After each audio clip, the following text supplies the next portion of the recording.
when the pyramids were still young, Egyptian kings played a game of great and terrible power. This movie begins with information we learned already from Season 1 of Yu-Gi-Oh!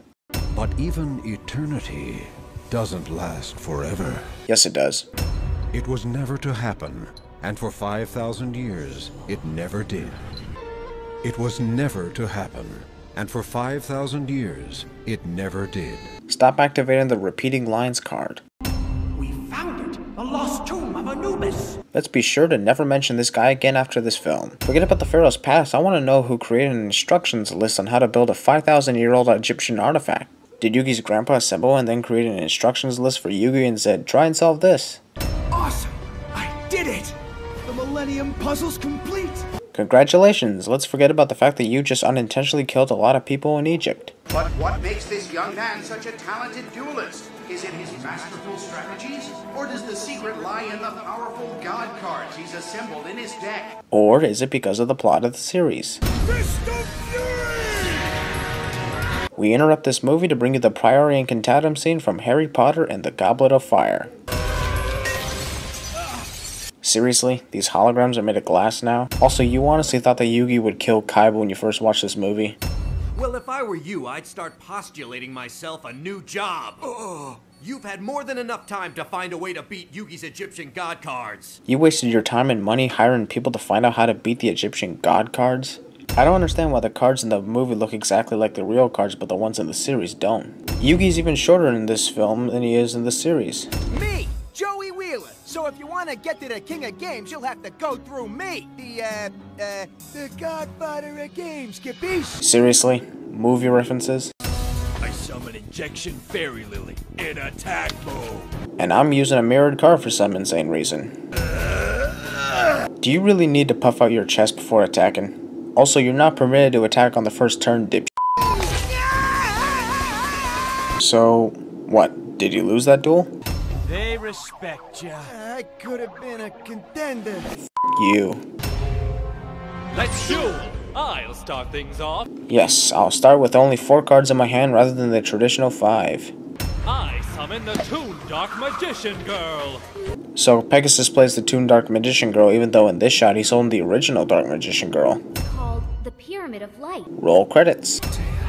Would you read me the story about the bunny? I'm gonna pretend that's the concussion talking and forget all about it.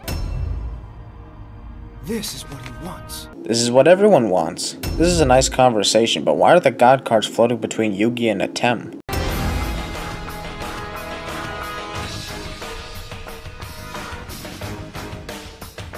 Time for a grand entrance for nobody but Yugi to see. Apparently during the duel simulation, Yugi is shown to be using Paladin of White Dragon. Yugi doesn't have that card in his deck, that's Kaiba's monster. Also, they spelled Yugi with 2 U's. Kaiba doesn't know how to spell. Yugi also uses mirrored cards.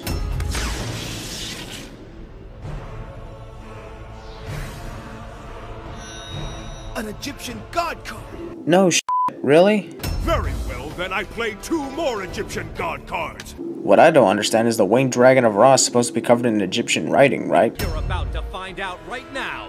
Reveal trap card. Pyramid of Light. Which has a different description than the actual card itself. Whatever's going on in there, one thing's for sure. It can't be good. What? Amazing what a trading card can do to a dome. Now, attack with Bloodlust Slash. That's not a slash because a slash leads to a cut, not a puncture. Mystic Scepter Blast!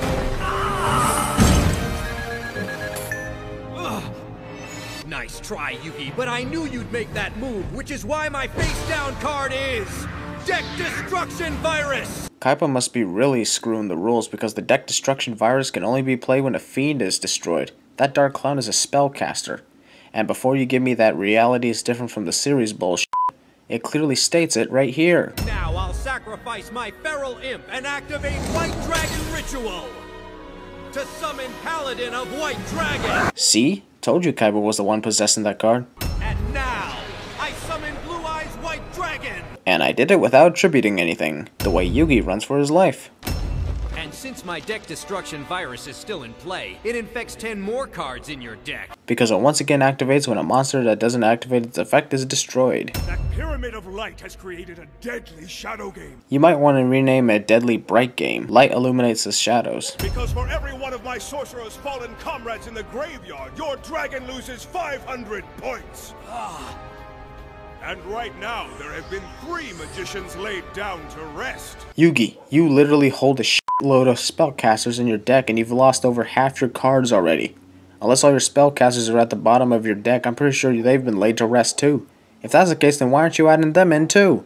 Is it because we didn't see them? No, I'll have no monsters on the field to defend my life points. I shouldn't be able to understand what he's saying because his teeth are closed when he's talking. Unless he's thinking and his teeth are chattering due to possible coldness. You may have destroyed my clown, but you forgot about my deck virus trap card. For the 3rd fucking time, a spellcaster does not activate that card's effect. The Blue-Eye Shining Dragon!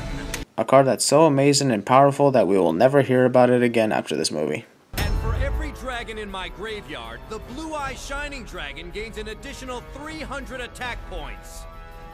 That's an extra 1,500 attack points right off the bat. What about your Paladin of White Dragon? That card is a dragon-type monster, so your Blue-Eye Shining Dragon should have a grand total of 4,800 attack points rather than 4,500.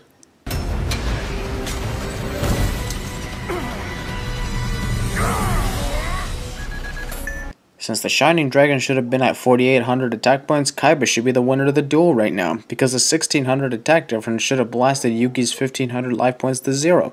What the f***, screenwriters? Yugi passes out when he almost loses a duel cliche. Also, how did Yugi fall and not land on his Millennium Puzzle, which would have hurt like hell when he landed on the ground? This thing's putting out energy waves that are making my pacemaker go haywire. The f***? Yeah, because in case you haven't noticed, we've got you outnumbered. Villain reveals army after being told he's outnumbered cliche. How the mighty have fallen. Did Kaiba seriously stand there waiting for 7 whole minutes before finally saying anything to Yugi? First, the card of demise I played before sends this dragon to the graveyard. And I know you know what that means, don't you? Now my Blue-Eye Shining Dragon has more destructive power than ever before. Oh, so now it's at 4,800? It should be at 5,100 right now. Also, why is the Pyramid of Light starting to dissolve? And did Kaiba really tear that card in half? Big giant naked guy. Feeding time. When Sphinx Telea attacks Celtic Guardian, her effect was not activated, which would drop Yugi's life points to 0. However, Androsphinx's effect was activated when he destroyed Wadapon. And furthermore, since Celtic Guardian had lower attack points than the Sphinx Telea, he shouldn't have been destroyed. Come on! No! What first looked like an epic fail turned out to be the complete opposite. I activate double spell. I'm sorry, but which one of these remaining 2 cards is the double spell card? I guess Yugi has to cheat in order to win this duel. When Kaiba spoke of dealing me the perfect defeat, he meant wiping me out with my own Egyptian god! Unless Atem can read minds, he wouldn't have known that Kaiba planned that because Kaiba's thoughts said that statement. I should stick to my original strategy and defeat Yugi with his very own Egyptian god cards. Also, Kaiba's strategy wouldn't have worked had he been the one activating Return from the Different Dimension, because you can only bring back monsters that you possess, and Kaiba didn't hold any of the god cards. Hey, what the f***? Since when did Yugi carry 2 copies of the Winged Dragon of Ra? There's only 1 copy in the series. Haha, f*** you too, Yugi. If it wasn't for that freak crashing the party, we both know that the winner of today's duel would have been me. If the screenwriters hadn't f***ed you over, then yes, you're right.